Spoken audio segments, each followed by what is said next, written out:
I will end the war in Ukraine, I will stop the chaos in the Middle East, and I will prevent world war. Belakangan santer terdengar isu Donald Trump ingin memindahkan sekitar 2 juta warga Gaza yang saat ini berada di pengungsian.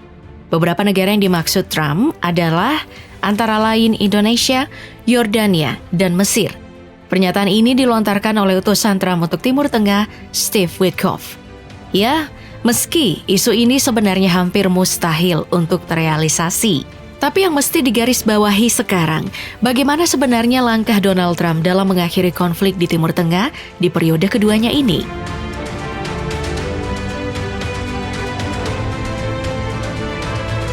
Untuk memahami bagaimana langkah Donald Trump dalam mengakhiri konflik di Timur Tengah, maka penting memulainya di periode pertama Donald Trump, yakni dari tahun 2017 sampai tahun 2021. Tapi sebelum itu, penting juga untuk menjelaskan bagaimana karakter konflik yang ada di Timur Tengah. Pada dasarnya, pembentukan Israel jelas merupakan pemicu permusuhan yang masih bergema di seluruh wilayah. Ketika Israel mendeklarasikan kemerdekaannya di tahun 1948, pasukan Arab dan Mesir sampai Yordania pun menyerang. Perubahan karakter konflik terjadi pasca Perang Yom Kippur tahun 1979. Mesir bahkan jadi negara Arab pertama yang menandatangani perjanjian damai dengan Israel, diikuti Yordania pada tahun 1990-an. Setelah itu, tidak ada lagi perjanjian damai. Baru setelah Donald Trump menjabat, negara-negara Arab lainnya menyusul lewat perjanjian Abraham. Sifat konflik pun berubah, dari yang dulunya merupakan konflik Israel-Arab, berubah menjadi konflik Israel-Palestina. Dalam artian, Trump sukses menggeser narasi agama dan etnis yang sudah lama terbangun. Setelah sukses lewat strategi diplomasi dan pemaksaan tanpa harus menggunakan taktik militer, Trump menarget Iran. Sebagai bagian dari kampanye, tekanan maksimum langkah pertamanya adalah menarik Amerika dari perjanjian nuklir Iran yang disebut sebagai Rencana Aksi Komprehensif Bersama JCPOA. Langkah ini ditujukan untuk menekan Iran agar merundingkan kembali kesepakatan tersebut. Karena menurut Trump, keringanan sanksi yang diberikan JCPOA memberi Iran sumber daya keuangan yang signifikan untuk mendanai berbagai kegiatan ilegal, seperti pengembangan nuklir dan senjata rudal balistik. Jadi, Amerika ingin meninjau ulang perjanjian dan memperketat sanksinya. Makanya, antara tahun 2018 dan 2021, pemerintah Trump memberlakukan lebih dari 1.500 sanksi terhadap Iran atau perusahaan atau individu asing yang berbisnis dengan Iran. Bahkan, sanksi-sanksi yang sempat ditangguhkan oleh Presiden Obama diberlakukan kembali, kemudian ditambahkan sanksi baru. Bukan cuma itu, Trump juga memperingatkan sekutu-sekutunya untuk berhenti membeli minyak dari Iran dan menyudahi semua hubungan dagang serta investasi di negara Timur Tengah. Sayangnya, sanksi ini kurang efektif menekan Iran. Ketegangan meningkat, sampai pada akhirnya Amerika melakukan serangan militer yang menewaskan komandan pasukan elit Quds di Garda Revolusi Iran, Qasem Soleimani. Selain Iran, Trump juga mengambil kebijakan di tahun 2018 untuk memindahkan kedutaannya untuk Israel dari Tel Aviv ke Yerusalem, yang artinya Trump mengaku Yerusalem sebagai ibu kota Israel. Padahal, pemerintahan sebelumnya menunda negosiasi mengenai status Yerusalem karena kompleksitas dan sensitivitasnya. Tapi pemindahan kedutaan ini, menurut Trump, adalah cara untuk memulai kembali proses perdamaian. Bukan cuma memindahkan kedutaannya, Trump pada Maret 2019 juga mengumumkan pengakuan kedaulatan Israel atas dataran tinggi Golan. Dalihnya, langkah ini akan memungkinkan Israel untuk mempertahankan diri dari ancaman yang dihadapi dari Suriah, Iran, dan kelompok Hezbollah. Trump juga menarik pasukannya di sejumlah negara di Timur Tengah, seperti di Irak, Suriah, dan di Afghanistan. Keputusan ini diambil sebagai upaya untuk mengakhiri perang abadi di Timur Tengah. Di bawah kesepakatan Amerika Taliban, semua pasukan harus meninggalkan negara ini dengan imbalan komitmen keamanan dari militan.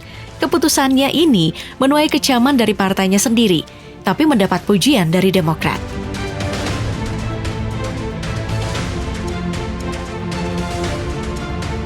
Oke, itu kebijakan-kebijakan Trump di periode pertamanya. Bagaimana dengan periode kedua? Ini yang menarik. 1 hari sebelum pelantikannya, Gencatan senjata antara Israel dan Hamas di Gaza sudah tercapai. Meski antara Trump dan Biden saling klaim, tidak bisa disangkal kalau Trump ikut andil dalam proses ini. Terwujudnya kesepakatan ini tidak lepas dari tekanan Trump selama 7 bulan buntu di era Biden. Tapi mengapa Trump sangat menginginkan gencatan senjata? Jawabannya, karena Trump pada dasarnya masih memendam impian lamanya untuk memperluas perjanjian Abraham yang dirintisnya. Gencatan senjata di Gaza ini kemudian dijadikan titik tolak untuk mewujudkan itu. Perjanjian gencatan senjata antara Hamas dan Israel kini kemudian disebut sebagai hadiah Netanyahu untuk Trump sebagai presiden yang baru. Begitu juga sebaliknya, sebagai imbalannya ada hadiah rahasia Trump kepada Netanyahu untuk menyelesaikan gencatan senjata di Gaza. Lalu bagaimana dengan Iran? Ketegangan antara Iran, Israel, dan Amerika Serikat memang mencapai tingkat yang belum pernah terjadi sebelumnya dalam beberapa tahun terakhir.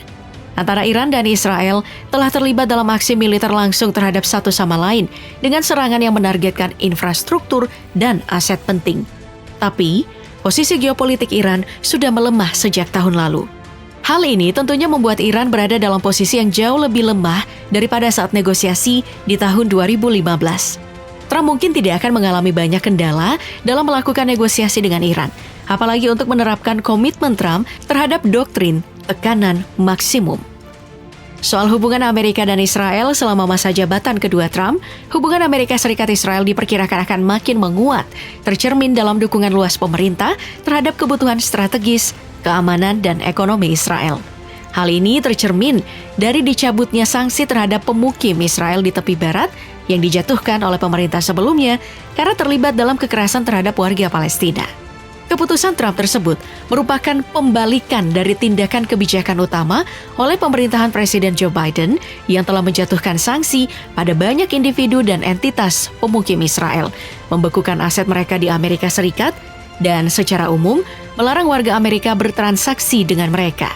Selama menjabat nantinya, kebijakan Trump dalam masa jabatan keduanya akan terus berfokus pada kepentingan Amerika yang berbeda dengan pendekatan agresif terhadap musuh yang dianggapnya, sembari mengharapkan sekutu untuk berpihak pada Amerika Serikat.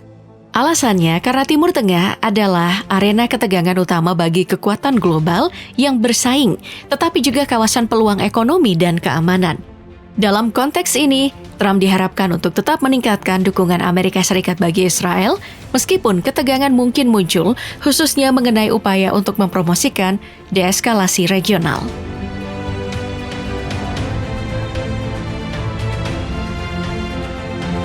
Oke, mari kita kembali ke isu soal relokasi 2 juta warga Palestina ke Indonesia. Ada beberapa spekulasi soal mengapa Trump ingin relokasi warga Palestina. Pertama, untuk stabilitas jangka panjang di Gaza, mengingat tidak ada yang tahu soal kapan gencatan senjata ini bertahan. Kedua, memberikan kehidupan yang lebih baik bagi warga Gaza versi Amerika. Tapi, membawa 2 juta warga Gaza ke Indonesia bukanlah perkara mudah. Itu karena Indonesia lewat Kementerian Luar Negeri tegas akan menolak sejumlah hal yang terkait relokasi warga Gaza. Hal ini disebabkan kondisi tersebut akan malah menguntungkan pendudukan Israel semata. Upaya ini untuk mengurangi penduduk Gaza hanya untuk mempertahankan pendudukan ilegal Israel atas wilayah Palestina dan sejalan dengan strategi yang lebih besar yang bertujuan untuk mengusir orang-orang Palestina dari Gaza. Kemlu juga menegaskan, gencatan senjata di Gaza harus menjadi momentum untuk memulai dialog dan negosiasi guna mewujudkan solusi dua negara sesuai hukum internasional dan parameter internasional yang telah disepakati.